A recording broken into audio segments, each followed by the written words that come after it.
Welcome to Finest Work Songs. My name is Matt. My name is also Matt. We are a couple episodes into season 3, having a great time with y'all. Thanks everyone who's tuned in for the first couple of episodes of season 3 of Finest Work Songs, and we're excited to bring another album to discuss today. And so today we are going to be talking about Tom Petty's Wildflowers. And the days went by like paper in the wind. Everything changed, then changed again. It's hard to find a friend. It's hard to find a friend. This is Tom Petty's second solo album from 1994, and we thought it was a perfect time to review it because this month they are releasing the lost tracks from this album. They weren't really lost. In like a cave somewhere. Right. They sent Indiana Jones. He was looking for that sample for his mixtape. That's right. And he stumbled across this. According to Rick Rubin, there were about 50 songs recorded. Tom Petty wanted to make this a double LP, but the record executives said, it's great, but it's too long. They have a new collection of songs, and it's curated by his family and fellow Heartbreakers, Mike Campbell and Ben Montench. So we thought it'd be a good time to review the original Wildflowers as we look forward to the release of these new and some demo tracks. As always, here on Finest Work Songs, we like to start with our memories. So Matt, what is your memory of Tom Petty's Wildflowers? For as long as I can remember listening to music, I remember listening to Tom Petty songs. For whatever reason, I never went out and bought every newest Tom Petty or Heartbreakers album. With this album in particular, there are actually some songs as I've listened to Wildflowers that I probably in my mind thought were earlier Tom Petty songs. Mm-hmm. My wife absolutely loves Wildflowers, and this is like one of her favorite albums. I don't know, maybe 6 years ago or so, we got tickets and saw him at Walnut Creek. Oh, nice. It was unbelievable. The band was just incredible. Yeah. He was great. Not a lot of between song banter. It was just like, we're going to get out there and rock through 25 hits. And seeing Tom Petty live was not on my list of concerts I was dying to see. But I'm really grateful and really glad that I got to experience that before he died. So what's your memory of Tom Petty or Wildflowers? Matt, did you know I had a twin? I did not know that. I didn't know it for a long time either.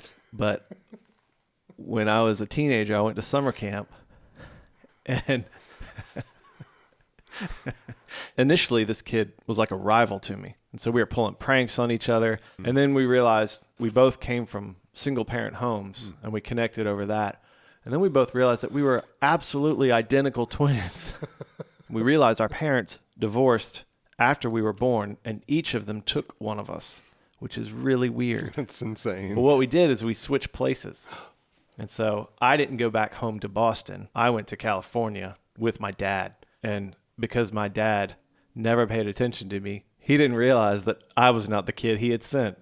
My dad announces he is engaged to this gold digger named Vicky. And Vicky does not like kids, but she hides it really well. I call my twin Code Red. Mm-hmm. We start our plan. Except that it doesn't work because my dad's engaged. Also, my mom and my dad hate each other. Oh, yeah. Yeah. But, we've got a plan. And so we recreated their first date. Everything's going pretty well, but then they get into this huge fight, and it just doesn't look like it's going to work out. So what my twin and I do is we dress exactly the same. And again, because our parents apparently never pay attention and don't know their kids, couldn't tell us apart. We say that we'll reveal who's who after the annual family camping trip. All right, so we head up for this camping trip, except Vicky is she's not into it, man. This gold digger's a city girl. So she's traipsing through the woods, complaining about the grass and the flowers and trees, just complaining about everything. And the mosquitoes were just getting after her because we, instead of mosquito repellent, gave her sugar water. Oh. And then when we were sleeping, we put honey on her feet, and baby bears started eating her feet. And we were hoping that the mama bear would come and attack just her. Mm-hmm. It didn't work out that way. Vicky finally loses it, and she slaps me, and she slaps my twin. And so my dad's like, "Whoa, you crazy gold digger, don't hit my kids." And so she huffs back to the city, and my dad is like, good riddance, gold digger. Take your shovel with you. So back at the house, our mom and dad start remembering what life was like. And just like that, they realize they still love each other and that they want to remarry. Oh. And my dad was like, I can't believe Vicky was so petty about a couple of wildflowers. And my mom was like, bruh, have you heard that dank new album by Tom Petty? It's V Chill. And that's how we got introduced to Tom Petty's Wildflowers. Wow, you and your twin sister really sound like a couple of mean girls. That plot is insane. Yeah. Again, how can parents not tell their kids? Also, we're supposed to believe that there's a twin who lives in California and one who lives in Boston. They go to the same camp. Yeah, they go to the same camp. Also, the one from California is not the least bit tan. Yeah.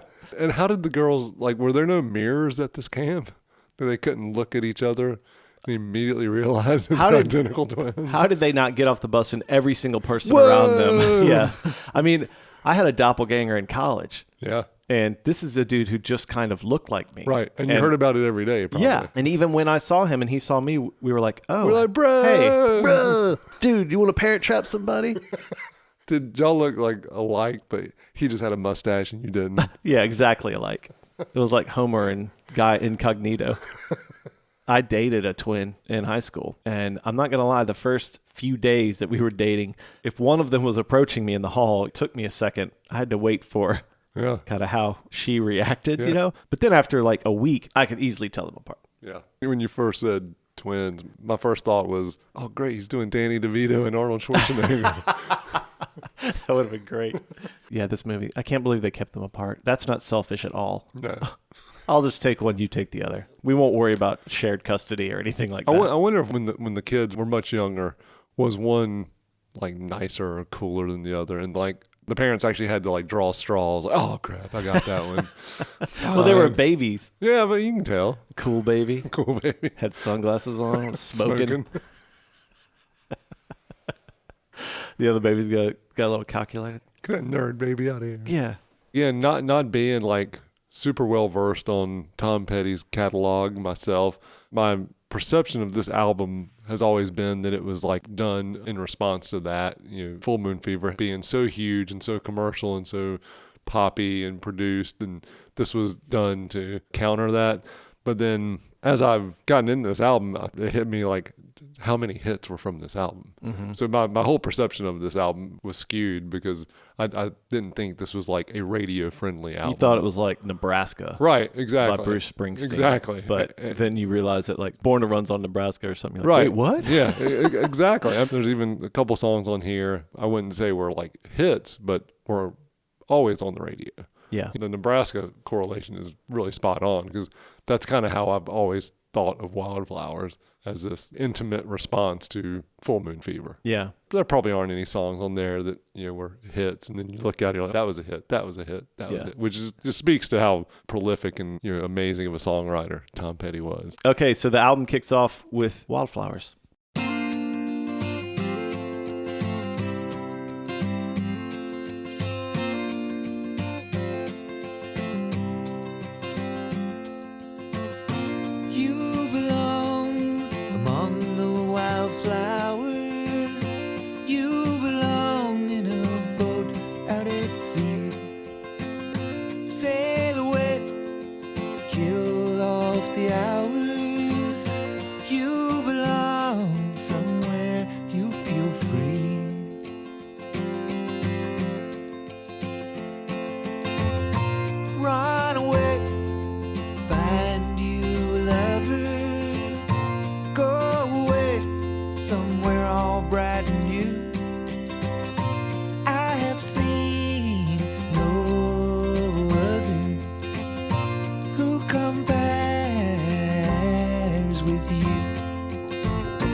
Did he really do this in one take?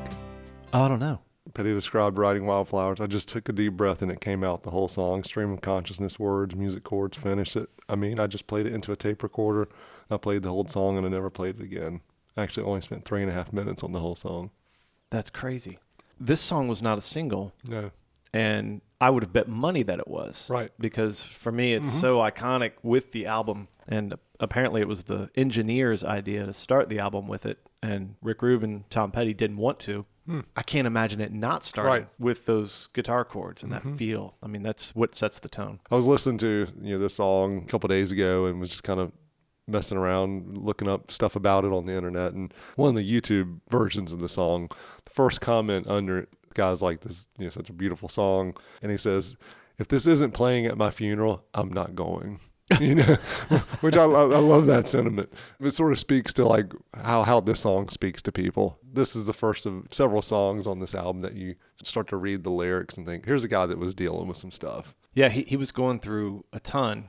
He closed out his contract with his record company. He was getting rid of his drummer. His marriage was falling apart. He got divorced a few years later. So people think that album was his divorce album, but he himself said no. Wildflowers was the divorce album. Like you said, he's going through a lot, and there's some transitions and some pain that he's experiencing. After Tom Petty died, Mike Campbell, guitarist for the Heartbreakers, was talking about a Wildflowers tour. So the Heartbreakers would be the band and then have 4 or 5 different guest singers.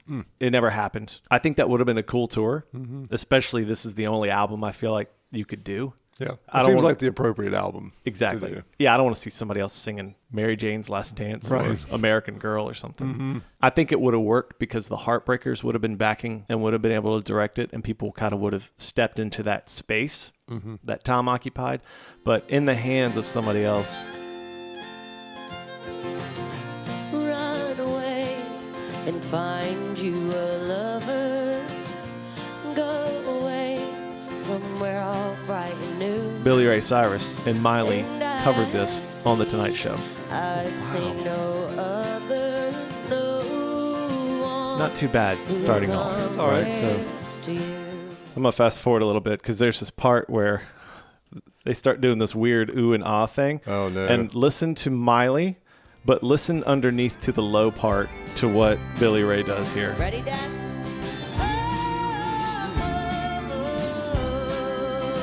Oh.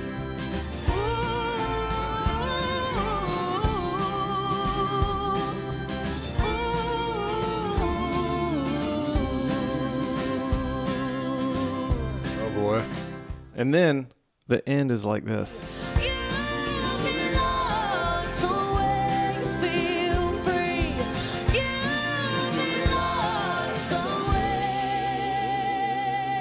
Oh my gosh.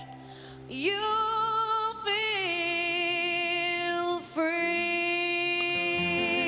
If she had just done it straight, like guitar and her voice, it would have been amazing. Exactly. We talked about this on the Bob Dylan Epipod, how great her cover of You're Gonna Make Me Lonesome When You Go is. Her Nashville treatment of Wildflowers, the song, does not work. It's the go-to Petty cover now, I think, particularly in light of his death. We saw The Head and the Heart in concert. Well, actually, probably not long before quarantine, because they covered this in concert.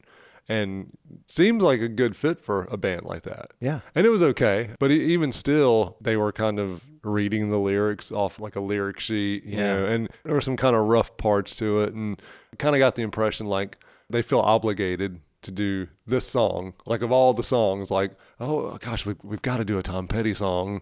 Well, we got to do Wildflowers. Yeah, but learn it. Yeah, right. Well, there's that. If he had just died and they were playing the next night and decided to cover it as a tribute, right, and we're reading it off the sheet, fine. Right. But it's been... That's been 3 years since Tom Petty died. Like I said, it was okay, and the crowd loved it. I don't think it has surpassed American Girl or Free Fallin' as like the most well-known Petty songs. But it's creeping up there. I mean, with as far as people identifying a song with one artist. Yeah. I mean, if you're going to cover something to honor Tom Petty, this would be the one. Right. Man, learn Do the it song. well. Yeah. Jeez. What was Billy Ray I don't doing? know what Billy Ray was doing.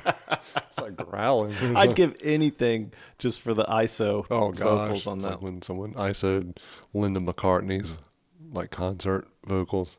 Pretty sure Yoko's the one who leaked that. Second track on the album was the lead single, reached #1 on the Billboard Rock Tracks chart. This is You Don't Know How It Feels.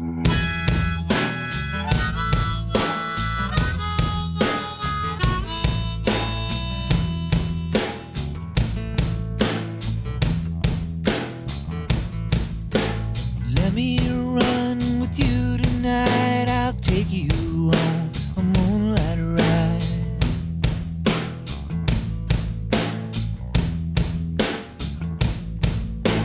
There's someone I used to see, but she don't give a damn for me.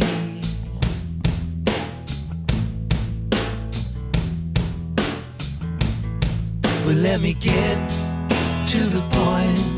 Let's roll another joint, turn the radio loud. I'm too alone to be proud, and you don't know how it feels.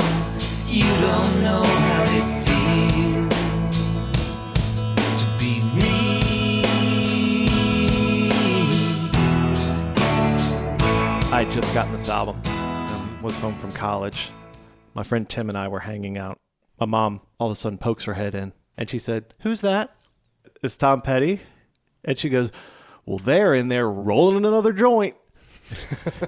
I was like, "Mom, it's fine. It's Tom Petty." But I always think of her when whenever this song comes on, because her head poked in, rolling another joint. Yeah, they are, Mom. Yeah, that was the big deal about this song. Yeah. That's what I remember most was like, when you heard it on the radio, it was like, is it going to be the censored version Yeah. where they change it, or is it not? And we've talked about it before with other albums. 1994 is a long time ago now, but I mean, to you and me, it's like yesterday. Even still, it's funny to think that like that was such a big deal. Right. And even what they changed it to didn't Yeah. really change the meaning. They changed it from "Let's roll another joint" Let's to hit another joint. yeah. We can't be telling kids how to do drugs. Right. It's okay if they're talking about doing drugs, but we can't be giving them instructions in songs. If we don't tell them, they'll never figure it out and they won't do drugs. They won't really, I mean, they can't hit it if they can't roll it. Yeah. Like there's somebody sitting there listening to the album and they're just like, what do I do next? Oh, what's the, Tell me, Tom. Thank you, Tom Petty. Yeah, that's so funny that's how they censored it. He won the Best Male Video Award from MTV for this video. I don't even remember this video. Exactly. We've talked before about kind of the downfall of MTV. Nothing against Tom. This is a great song, but the video is just It's his close face. up. Yeah. Yeah. And he's spinning around. And there are scenes in the background. You can't really tell what's going on. At the end of the video, things come into focus behind him. And this woman comes up, pushes him out of the way, and she's lip syncing. That's right. And then he comes back around, sings with her. She walks back. And then towards the end of the song, you know, you've got a wrecking ball coming through a wall. The bank is being robbed. People are shooting at a target. That makes me think, is that what it's like to be you? Do you feel like you're getting shot at? Right. Like a wrecking ball is coming through, you know? It's interesting, but I don't know why it would win Male Video of the Year. Male video of the year. Let's see what it was up against. So in 95, he beat Somebody's Crying by Chris Isaak, Elton John for Believe. I don't know what that is. I don't remember that one. And Lucas for Lucas with the Lid Off. I have no idea what that is. What is that? Do you remember I this? do not remember that at all. Let me see here.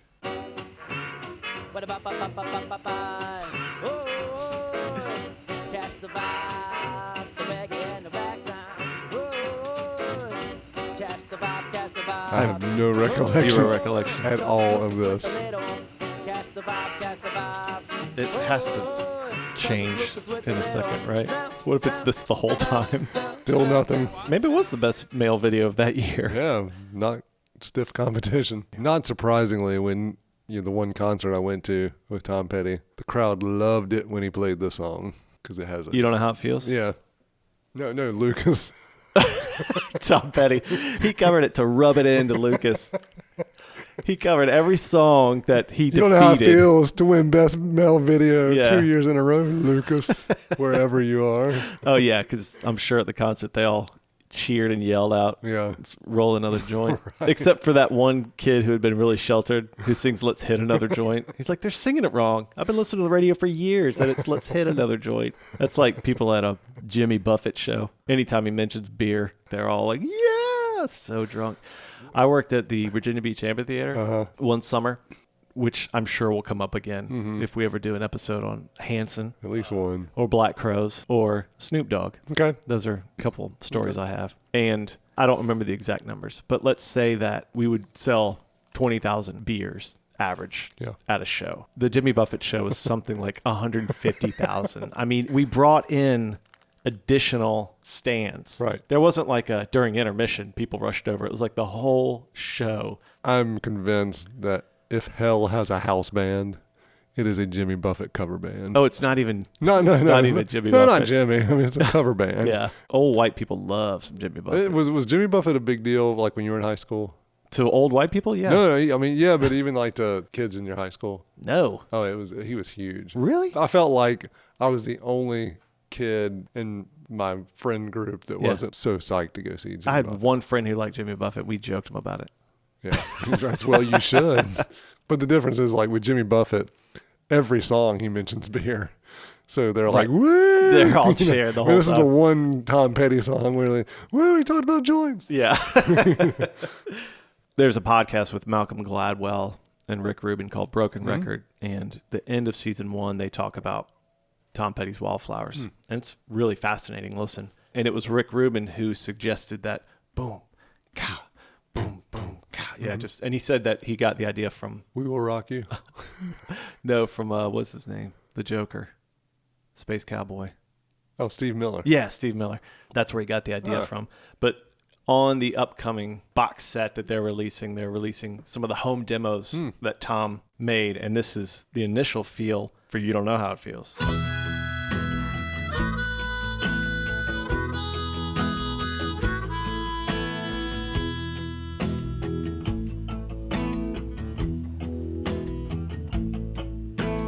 Let me run with you tonight. I'll take you on a moonlight drive.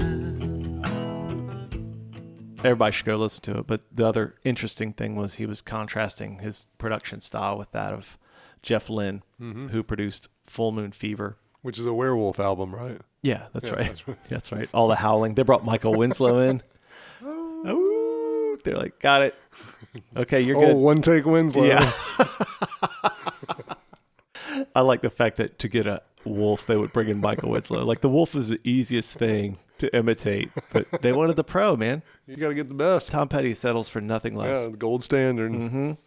Part of this album that feels so intimate is, we say stripped down, but it's not. It's got electric guitars and everything, but it's not stripped down. It's just very organic, not heavily compressed. It feels live. Yeah, it feels live. And especially the drums on this album, the recording of them. But he said that Jeff Lynne, a song like Running Down a Dream, that he wouldn't have a drummer play the song.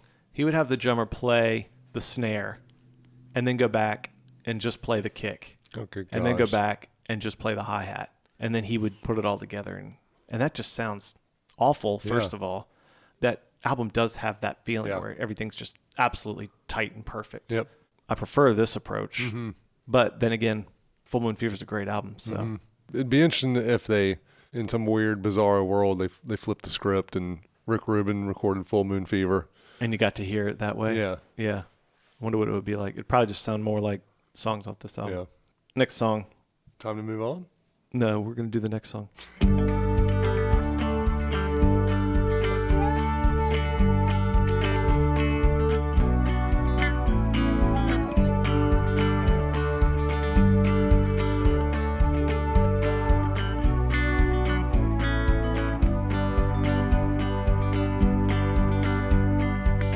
It's time to move on. It's time to get going. What lies ahead, I have no way of knowing. But under my feet, baby, grass is growing. It's time to move on. Time to get going.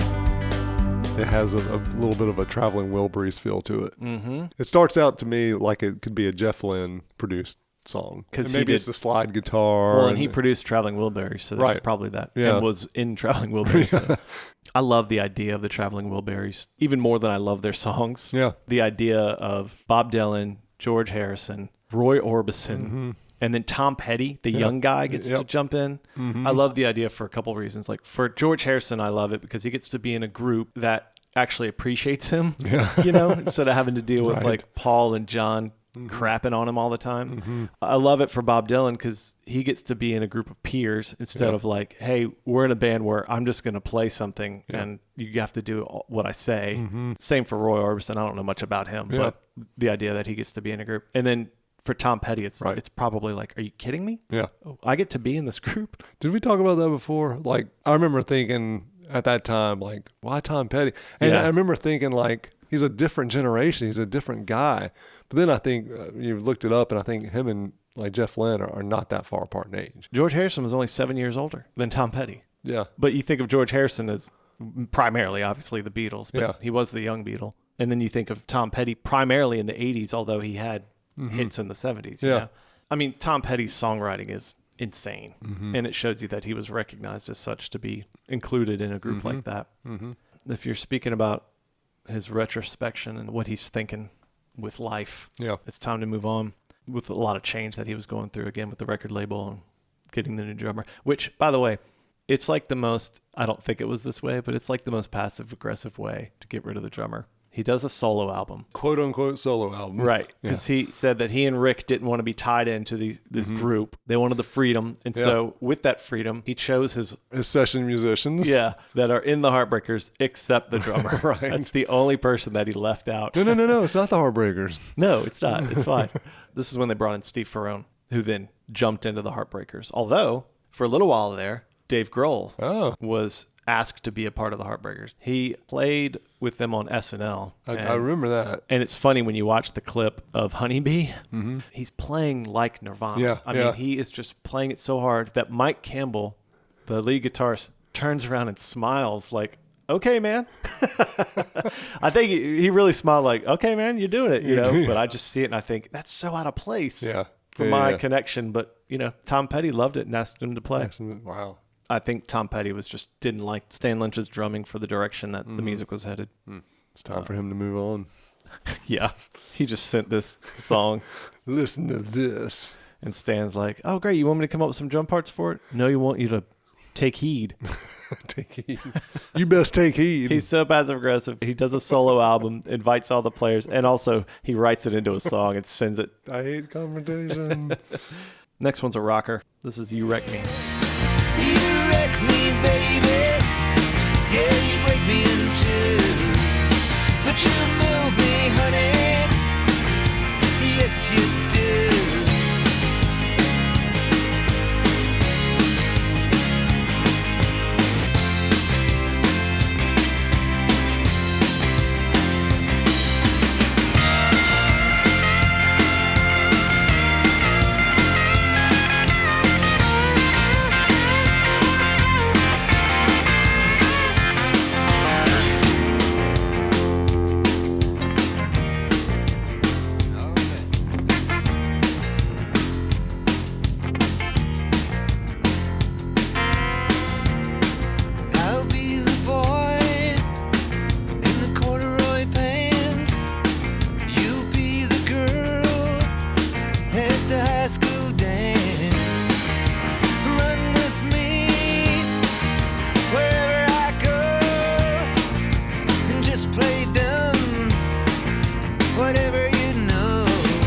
This to me, Heartbreaker song. Again, not knowing super details, chronologically of different Tom Petty albums. If you'd put a gun to my head, this was probably on Full Moon Fever. And the more I listen to it, and even that guitar solo, it sounds in some ways eerily similar to Running Down a Dream. Co-written by Mike Campbell and eventually gets attributed to the Heartbreakers and could have come from either album for sure. I like I'll Be the Boy in the Corduroy Pants. You'll be the girl at the high school dance. Yeah, that's a good line. If you are the boy in corduroy pants, then you're probably not at the high school dance. That's right. Or if you are, you're like standing in the corner. Yep. Cynically making fun of everybody who's actually out there dancing. Right. But secretly wishing you were out there dancing. Yeah. I don't at all speak from experience. It reminds me of the nerds on the wall in 16 Candles. 80s nerds are the best nerds. 80s was the golden era for nerds. All right, next track. It's Good to Be King. Yeah, the world would swing. Oh, if I were king.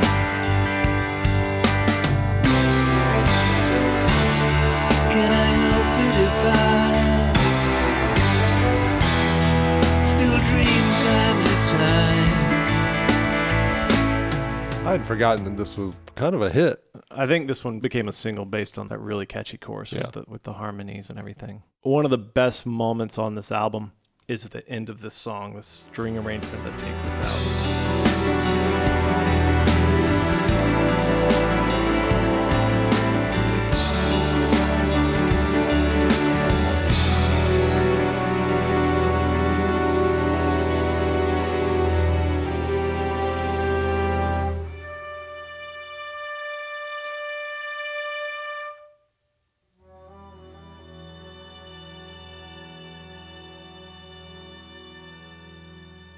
That's so un-Tom Petty sounding.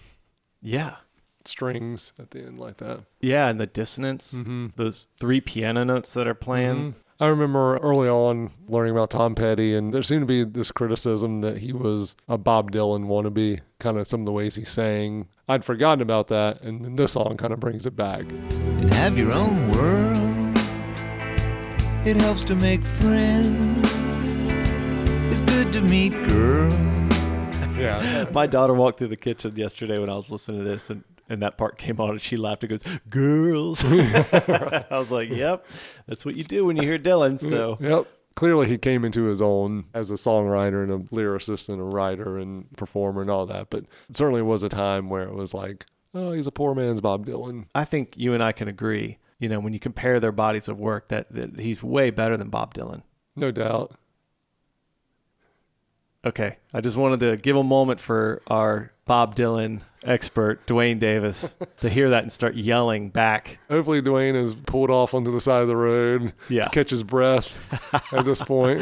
Anyway, Dwayne, we're just kidding. We know Bob's number one. Did you see that list of the best songwriters? Rolling Stone. Let's see where Tom was on that. Tom Petty is number 59, which to me is criminally low. Well, first of all, they've got Don Henley and Glenn Frey higher than Tom Petty. Oh, my. And you know where I think the Eagles should be on this list. I mean, Robbie Robertson's higher than Tom Petty. What? Yeah, that's... I have some huge issues with this Well, list. I mean, lists like this are put together for things like this. You read it and you go, oh, man. To get me worked up. Yeah, they're all to get Matt Stevens worked up. It works.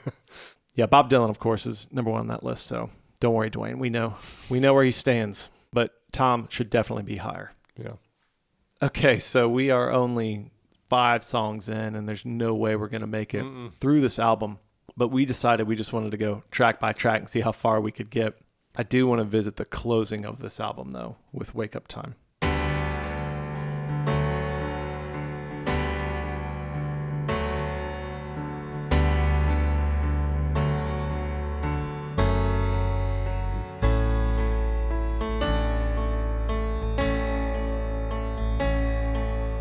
Follow your feelings, you follow your dreams, you follow the leader into the tree.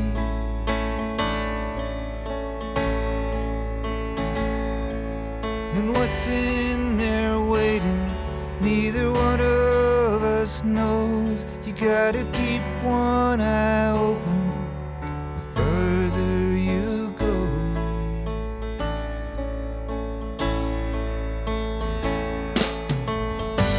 Never dreamed you'd go down on one knee, but now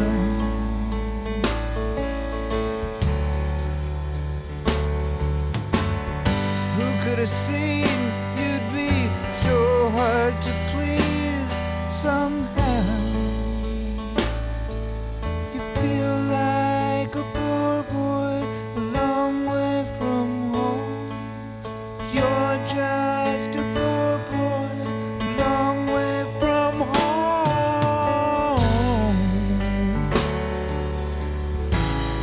And it's wake up time. Time to open up your eyes and rise and shine. There's something so personal and intimate about this album. You really connect to his vulnerability. This is an album that feels like he can put words to some of those feelings that we have a difficult time expressing. As you are going through a particularly difficult time, this is a helpful album.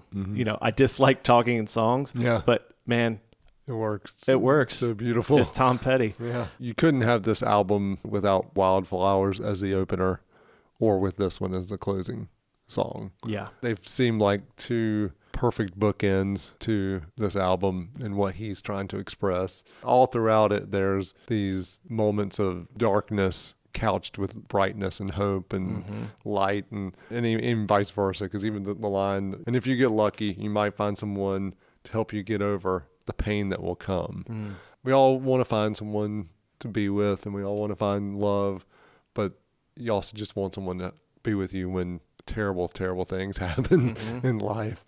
Yeah, and sometimes those people are the ones that cause the terrible things that happen. And it's just such a organic, emotional, open, vulnerable on the album. sleeve. Yeah, exactly. So listeners, what we do is we challenge one another. If we had to take a song off, what would it be? He's going to passive aggressively kick you out of his band. Yeah. If you don't take a song off Wildflowers, Matt, what would your song be from Wildflowers? The easy one for me, actually, on this album. It's Hard on Me. Some of the time I'd be understanding. You were supposed to be the friend that I needed when I was down, and now you wanna make it hard. Yeah, you wanna make it hard on me. It's difficult, I think, to do good mid-tempo songs anyway. And so I think he's already got that strike against him. But it just tends to drag a little bit. I don't feel like the chorus really ever takes it anywhere special. So, yeah. For me, and I know this is going to be unpopular among some friends, especially Doug, but I would take off Honeybee.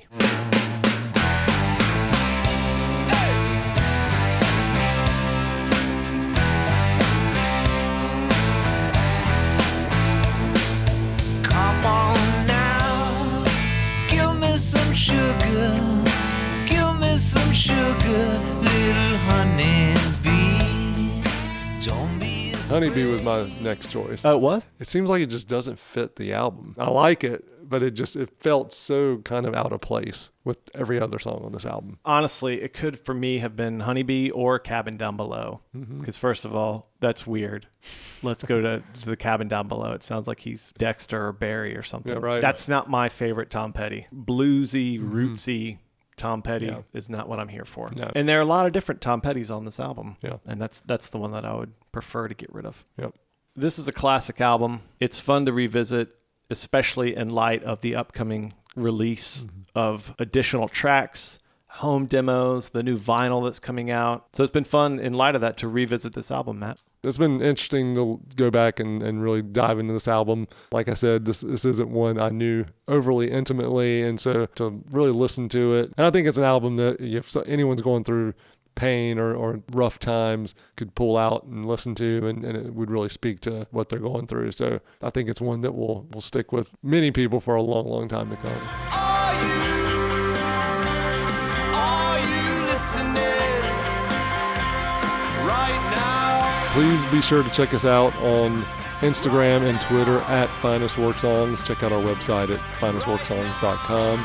You can go back and listen to all our previous episodes there, seasons 1, 2, and now into season 3. Give us a review, rate us. We would love to get your thoughts and feedback there. Email us, finestworksongs@gmail.com, and let us know what albums you'd like us to talk about in an upcoming Epitaph. Until next time, don't forget that this is an election year. So when you vote, vote Finest Work Songs. Our theme song is by the incredible band Medium Heat. This track is called Radio, and you should check them out at mediumheat.bandcamp.com. They are on Facebook at Medium Heat Music.